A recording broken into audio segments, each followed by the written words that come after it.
there, welcome back to the Q Show. It's episode 7. Click here to subscribe and thank you for supporting us. So, last week we had some really special events. On Wednesday, we had our soccer championship. The guys played really well and they won again. Go guys, continue the hard work. And Thursday, we had a night about art and poetry involving war. Let's check how it was. Whether they survived an attempted murder, whether they survived war, whether they survived anything. Trauma is universal. Pain is universal. Your body, your mind goes through certain processes that seem irreversible, but there's ways to cope with it. That was a really nice event. We're definitely doing it again and make sure to look out for the next date. So here is what we are going to have this week. Monday, pizza for $1 during lunchtime. Wednesday, soccer championship. Tuesday, we have a guest speaker talking about financial planning. Saturday, here in San Diego, the San Diego County Fair starts. Don't miss it. Wow, this week's events are going to be fun.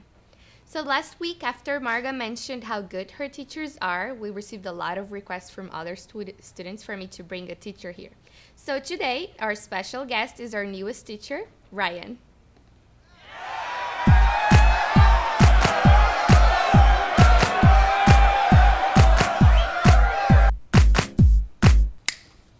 Hello, Debbie. Hello, Ryan. How are you today? I'm doing pretty well. How are you? I'm very good, thank you. Thank you for coming for our show. Thank you for having me on the show. I've seen every episode. Oh, thank you very much. That's great. Okay, so you are our newest teacher here at Q International School. I am. What do you think of it? Well, first of all, it's good to be back in my hometown, San Diego, America's finest city.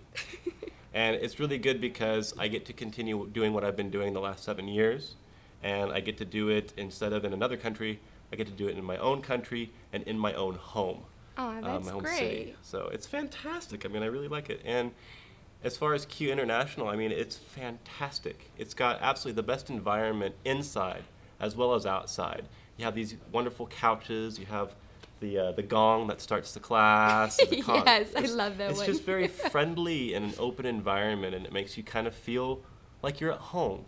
And so I'm at home in my home city with my real home. So home. That's great. That's really good. And what were you doing before Q School? Oh, well, I was originally studying history, and I wanted to Wow. study Chinese history. And I realized I wasn't going to be able to do it unless I learned the language too. And so initially I had gone abroad to study language. And so I had lived in Taiwan for a while studying Chinese.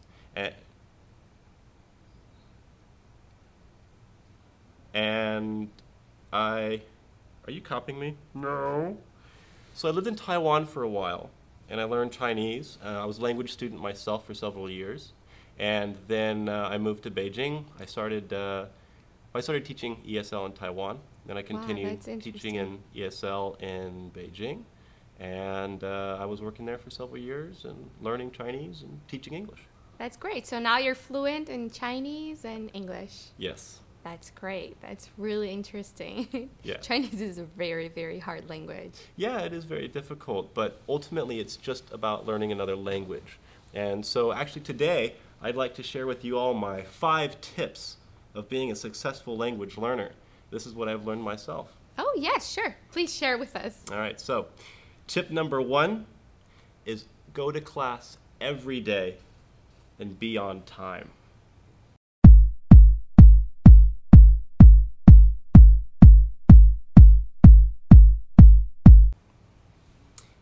Tip number 2 is when you're in class, pay attention.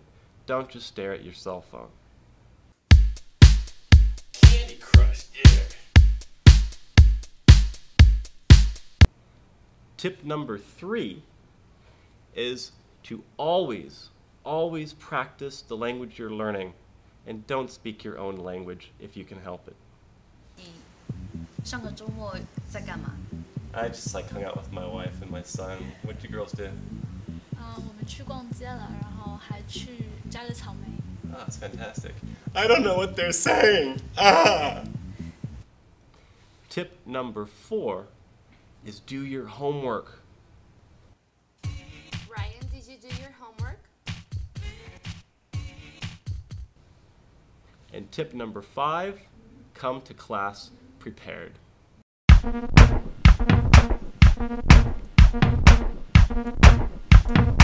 What? I didn't know! That's some very good tips. Well, thank you. Yeah, that's I really hope great. they'll help out. Okay, what is something that you learned from a student that like you can remember? Can you remember something you learned from a student, not only teaching them, but something they taught you? No. No. I'm just kidding. Something I've learned from a student of mine, I always learn. I've learned language from students. I started studying Chinese when I was 25. And so my language classes didn't include things like animals and colors and simple things like that. But when you teach a 3-year-old Chinese kid English, he's bound to speak Chinese. And I actually learned a lot of very basic language from the kids. But ultimately, I think what I've learned is the importance of patience and hard work, not just in learning a language, but in every area of life. And that learning languages can be extremely difficult. And the most important thing, besides hard work and patience, the more important thing is definitely just determination. It's really difficult sometimes, and just don't give up. That's great. There are some really good advices. So, Ryan, would you like to say something else, to send a message to your students, to your family? I'd like to say this is a good place. We're in Aw. San Diego, and nothing compares to being in a good environment with good people. So welcome, stay, and really thank you for welcoming me. Yeah, thank you. Thank you guys for watching us again. Please continue to watch us every Monday. Continue helping us, supporting us in Q School, okay? Thank you guys. Thank you, Ryan, for coming. Thank Thanks you for for having helping us. Bye. So, I mean, Debbie, you've learned another language too, haven't you? Yeah. Because you learned Portuguese at some point. Yes. Yeah, so how do I say Brazil in Portuguese? Brasil. Really? Yeah. How do I say Portuguese in Portuguese? Português. Oh my god, am I speaking Portuguese right now? I can speak Portuguese. It's so easy. Language is hard, please.